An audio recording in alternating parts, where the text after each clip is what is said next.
Just around the corner from the metropolis of Miami and southern Florida lies a vast stretch of incredibly unique wilderness, a wilderness that is like no other in the world. Welcome to the Everglades. The Everglades is a huge park and takes up nearly all of the southern tip of Florida. It covers about 1.5 million acres. During this trip we'll see lots of alligators, bald cypress trees, tall pine trees, a river of grass, and plenty of incredible birds. During this visit, we are going to cover the three major accessible areas of the park: the Flamingo area, Shark Valley, and the 10,000 Islands. We have some great recommendations for you so that you can get the most out of your trip to this region. After all, at Adventure Crew, we do your trip homework for you. Our journey begins on the north side of the park at Shark Valley. If you do anything during your trip to the Everglades, take a Shark Valley tram tour.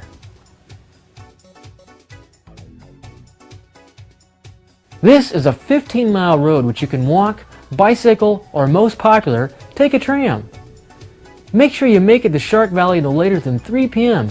Otherwise you're going to miss the last tram of the day.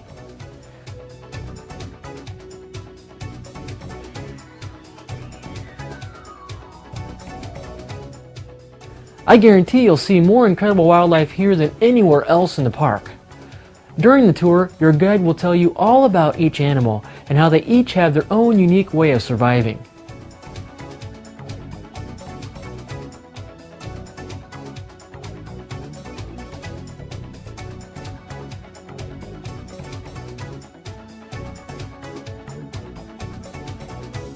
While exploring the Shark Valley area, you may consider staying at the Miccosukee Resort right on Tamiami Trail.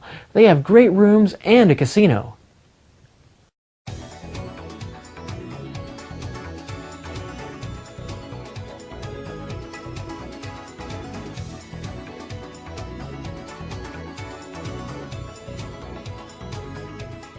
There's plenty of hiking trails in Everglades National Park, but there's also plenty of alligators. Don't take any chances. If you see an alligator, just keep your distance.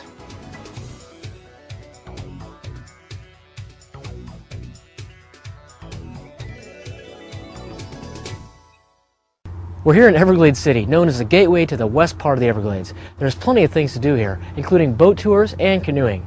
Bird and wildlife watching is known to be some of the best around. Everglades City is a popular stop for motorcycle riders. There are several places to eat here in town, but as far as accommodations go, we preferred Marco Island.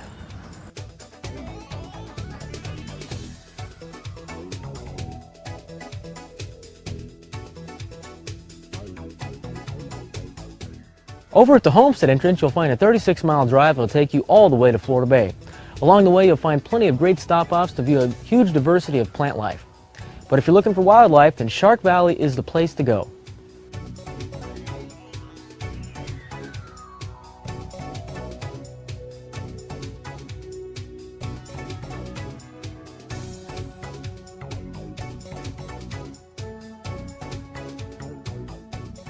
Out here on these overlooks, you can see for miles.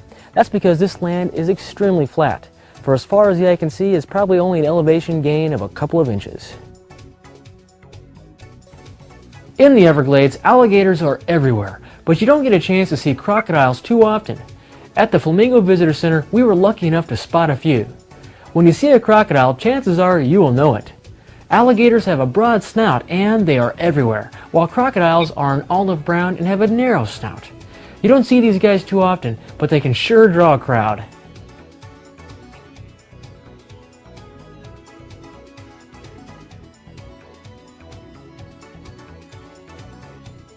Now down here at Flamingo, there's no restaurant, but there is a small store and a place to get gas. As always, in any national park, you should always come prepared with plenty of gas, but in case of emergency, they do have it available down here. They've also got boat rentals, boat tours, and canoe rentals as well. We got an insider tip from Jan earlier that told us the best way to see wildlife in this area is to rent one of these motorboats, get out there in the 10,000 Island areas, in the Florida Bay, and see it for yourself. I just came from Flamingo because I rented a boat this morning around 8 for 5 hours, which is a very nice thing to do because it gives you a taste of freedom, or it gives you a very good perspective on, I would say, the Everglades from the water, because of course when you're standing here you're always looking towards the water. But the boats give you a real sense of freedom, and I think I can recommend it to everybody who wants to have a few hours of real adventure. If you're into camping, check out the Flamingo Campground. It's right off the water. There's plenty of sites here. They support tent and RVs. Here's your $100 question for the day. What color is this alligator? All alligators we see buying the store, they're usually green. But the truth is, only Chinese alligators are green. The alligators you're going to find here in the Everglades, they're all black. Somehow this pond just seems out of place. Well, that's because it is. How in the world could a pond have gotten here in the Everglades? Well, the answer to that question is because of man. Just like all of the lakes in southern Florida, they're all man-made. Man built all these ponds because if you build a road directly on the swampland, you're going to be driving through water half the year. So it's very important to get the material out of these ponds and build up the surface so that you could drive on the road without getting wet. Creating a pond to build the road is a much better alternative than creating a canal alongside the road. It disrupts the environment much less. And if you happen to have a canoe or boat, it makes for great fun on the water.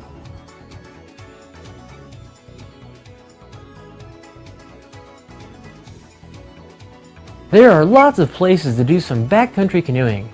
If you choose a spot like this, make sure you get a backcountry permit. This way, if you don't come back, someone will have a good idea of where you are. I don't know about you, but I don't think I would want to spend too many lost nights back there.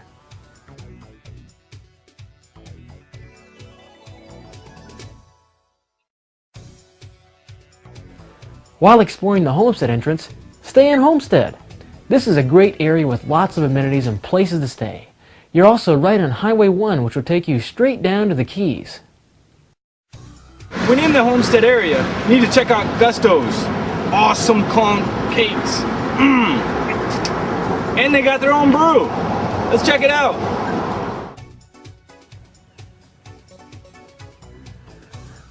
Everglades is an incredible park. There's nothing else like it on Earth. During our visit, we have shown you some of our favorite spots based on been there, done that experiences. This is the 5th time I have been here, and I'll be back. You can count on that. Be sure to check out our other videos about the Everglades. We have one that highlights Marco Island, which is a great resort area and another way to get into the 10,000 islands. We also have another video where we take you on an airboat tour of the River of Grass and the Big Cypress Preserve. It's an incredible way to see the area.